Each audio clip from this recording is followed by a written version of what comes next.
I belong to you. Do just what you want. So hey guys, welcome to another episode of Study Abroad series, and in this video we will be talking about 100% scholarship journey of Tanushka, not just to Singapore but also to Hong Kong, and why you should also still consider choosing Singapore and how different is the admission process and how different was the journey. So without any further ado, let's get started. Feels really great to be here. I am Tanushka. I'm a high school senior from a city in India called Gurgaon, and I'll be attending NUS this fall as a computer science major. Wow. So my first question would be, when was the dream to study abroad started? तो आपको किस year में जाके लगा कि I should definitely start preparing to study abroad, because it's not something random you do. मतलब 1 से 2 साल time लग जाता है to prepare for studying abroad. So when was the time you started? I think I seriously started thinking about college only in 11th grade. You know, somewhere near the middle and end of 11th grade. That's when I seriously considered where I would go to college, and it's there then that it really popped into my mind that I can do my graduation abroad, and it's not a compulsion to like stay in India. And why you chose Singapore in the end over US, and what schools did you apply to first of all? Yeah, in the end I ended up applying only to US, to Singapore, and to Hong Kong.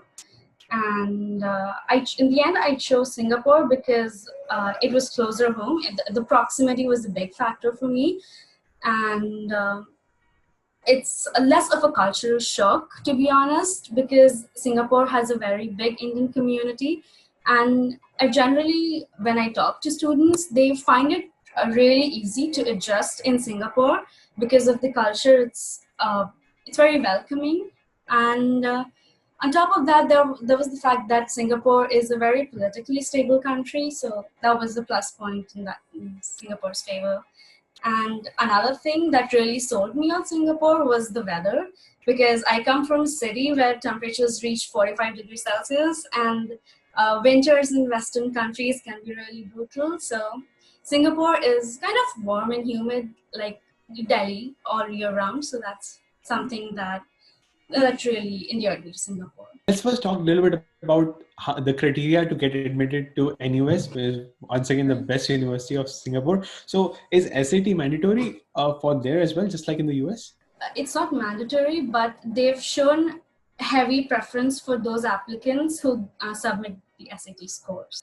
They take a host of standardized tests to be ranked, ACT, SAT, APs, SAT subject tests. All of these really add to your application. So that's definitely one of the most important factors in your application. Since it's an optional section, it can really make the job of admissions office really easy to shortlist between different candidates. Oh, so in other words, the criteria to get accepted to NUS, it's very similar to getting accepted to any US universities. Same essays, standardized test scores. Yes. And wow. And if you have to think about the score range of SAT, what would be the minimum score to get accepted over there? Because in US, I believe 1500 out of 1600 is the standard. And how different is it in NUS? It's basically the same, a 1500 plus score. For more competitive majors, you might have to be in the higher end, like a 1530 or 1540 plus. And for less competitive majors, even a high 1400 would suffice. Perfect. And let's talk a little bit about your score. I was so surprised that you got perfect ACT score and around 50, 60 out of 1600 in SAT. So how did that happen? Did you take any coaching, and when did you start preparing? How long did it take to reach that point? A couple of months, honestly, and 2 attempts. First of all, I did not take any coaching for SAT and ACT simply because it was too expensive. And one thing that I did was that I sat for 6 hours on my laptop and scoured the internet for all resources that you can find. I scoured Reddit for free test papers, for PDF editions of preparatory books, because preparatory books can also be a little on the more expensive side. And I used a lot of free online resources like Khan Academy and Crack ACT and Crack SAT. Those are great sites. So yes, I mainly relied on free online resources for my SAT and ACT preparation. I feel that by the time we're juniors and seniors in high school, we know most of the skills in the syllabus that the ACT and the SAT really test. So after that point, it's just about practicing and practicing. So I did like 20, 30 practice tests for each test. And that really helped me, really fine tune my skills and my timing. Wow, that's so amazing. And I have never seen any student in my history getting a perfect ACT score without any tuition classes. That's phenomenal.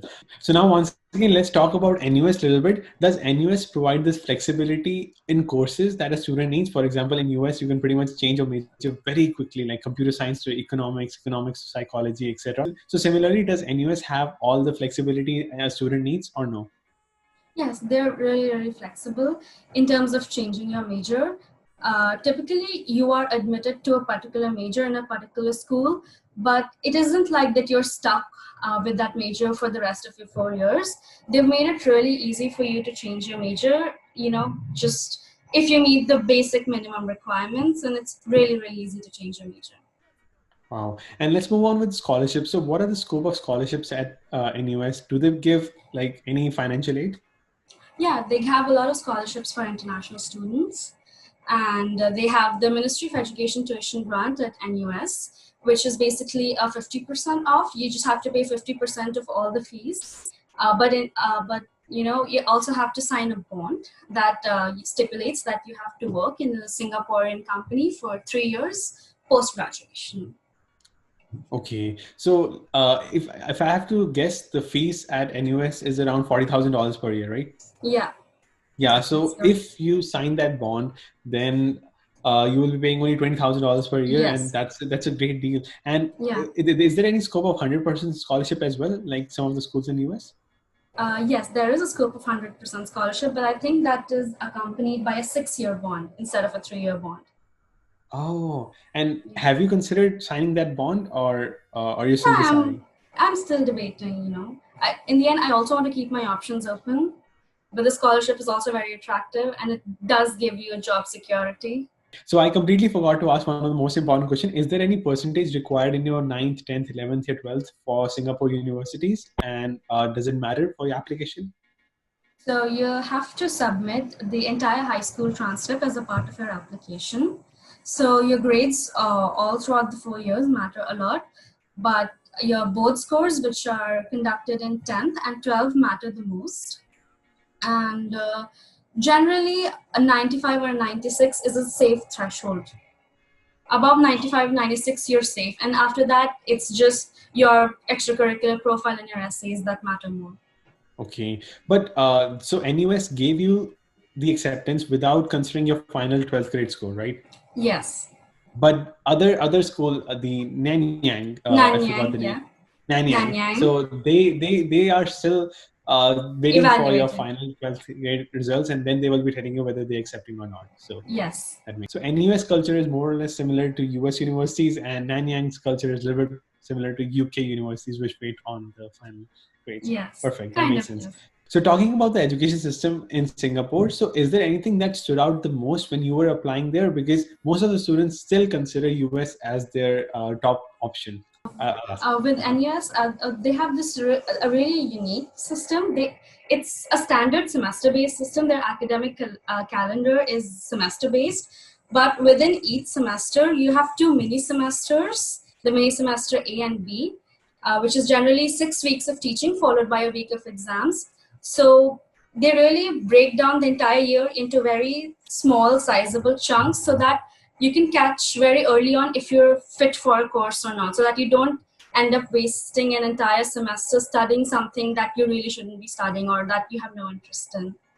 Oh, so it's just like in Stanford or some of the UCs because they have like quarter system rather than semester system. So that's amazing. So before we conclude, can you please share if the university you applied to in Hong Kong, did they give any scholarship, and any final suggestions you would have for the students applying to Singapore, Hong Kong, or the US? Yeah. Yes, the university that I applied to in Hong Kong, the Hong Kong University of Science and Technology, gave me a 100% scholarship, conditional on my board results that I should get above a 95%. And in the end, I ended up not choosing Hong Kong because of the very unstable political situation there. The climate isn't very conducive right now for international students. And as far as NUS is concerned, I really feel that they prioritize depth over breadth. So if you're in high school and looking for a school in Hong Kong or Singapore, you should really start thinking about what your USP is going to be. Because you really have to zone in on that one thing that you're really, really good at and present that in your personal statement for NUS. Because in the end, you really have to ask yourself, what are you bringing to the table except good grades? Good grades are necessary but not sufficient. And just keep on trying out new things. And when you find that one particular activity that you feel that you're really good at, just involve yourself deeply in that. So thank you so much, Tanishka, for your valuable information. I hope this video helps out all the students who can also step forward and apply to Singapore and Hong Kong and get 100% scholarship as well. Thank you so much. It was lovely to be there.